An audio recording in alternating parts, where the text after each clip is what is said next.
Hey, Skylar here from the Mint Change You Can Wear. So you want to start making coin rings, and you look at the dies available from Jason's works, and you go, where do I start? I want to make quarters, I want to make half dollars, I want to make dollars.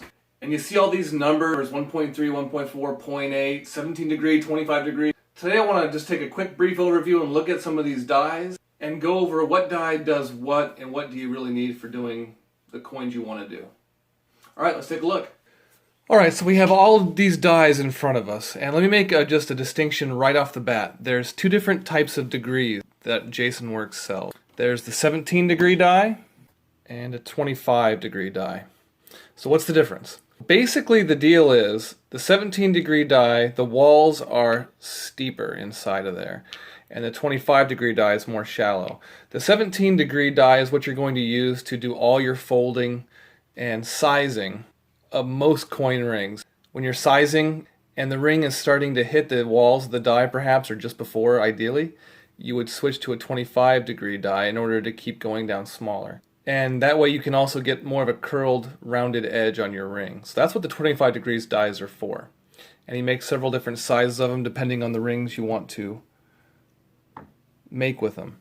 So we're going to start with a 17 degree die since most people do all their folding and sizing with 17 degree dies. That's what we're going to start with. Well, the biggest die that Jason makes is for coins like these. Silver rounds, US silver eagles, pure silver type coins. And they fit inside the biggest side of this die. And this is actually one of his earlier dies. It doesn't have markings on it, but it's a 1.6 inch opening on this side. On this side it's a 1.5 inch opening, and it's a 17 degree die, like I said. And that will work really great if you're wanting to do your initial folding on a silver eagle or a silver round of some kind. So when you start folding a silver round, you'll use this die, but you have to get another die to keep going, making the cone shape. And that would be this die here, a 1.4 inch on this side, and 1.3 inch opening on this side. And it's pretty similar with Morgan dollars too. Morgan dollars, you'll use the 1.5 inch opening to start with on this 1.6 by 1.5 17 degree die. You start your initial fold there, and then again you'll move down to this 1.3 by 1.4 to finish your folding process. So that's what you would need for doing Morgan dollars. So say you want to do just half dollars. What are the dies you need for that? Well, the first thing you're going to need is the 1.3, 1.4 17 degree die. So you're going to use the 1.3 side to start off with, and then once you reach the bottom of that one, you need to move down to another die, which is this one. This is the 1.1 by 1.2, it's the next size down. Then you'll finish your folding with that, and you can also do your sizing in it as you go from there. So that's the two dies you need for half dollars. So down farther still, we get to quarters. Now quarters are really easy. You really only need one die for those most of the time, which is this one here. This is the 0.9 inch by 1 inch opening die.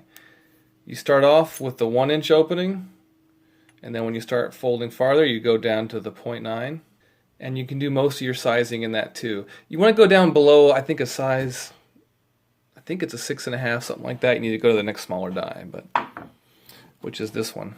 The 0.7 inch and 0.8 inch die, 17 degree again, of course. And same thing with nickels. Instead of using the 1 inch opening, you're going to start with the 0.9, and that fits a nickel really well. And you're going to have to probably go to a smaller die when you start sizing them too, so that'll be the next one down as well.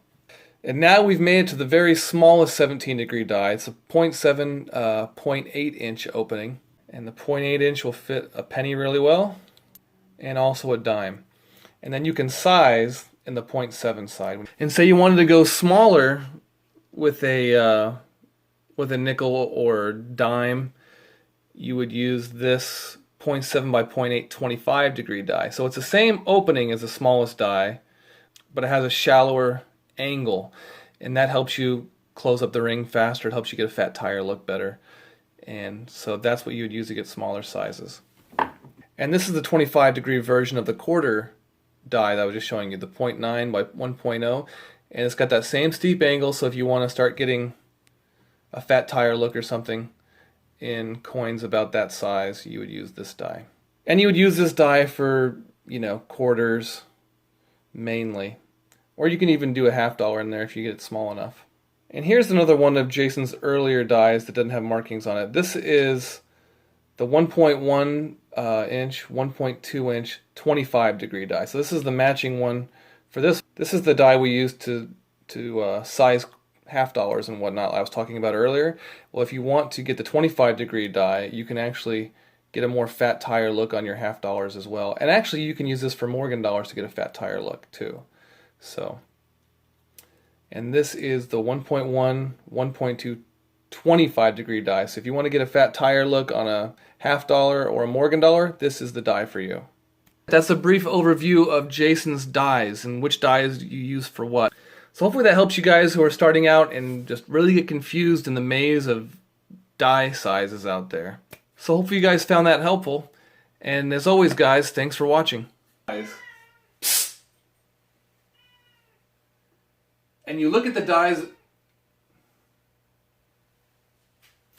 and I'm going to make a distinction right away between the degrees. So, oh, you gotta be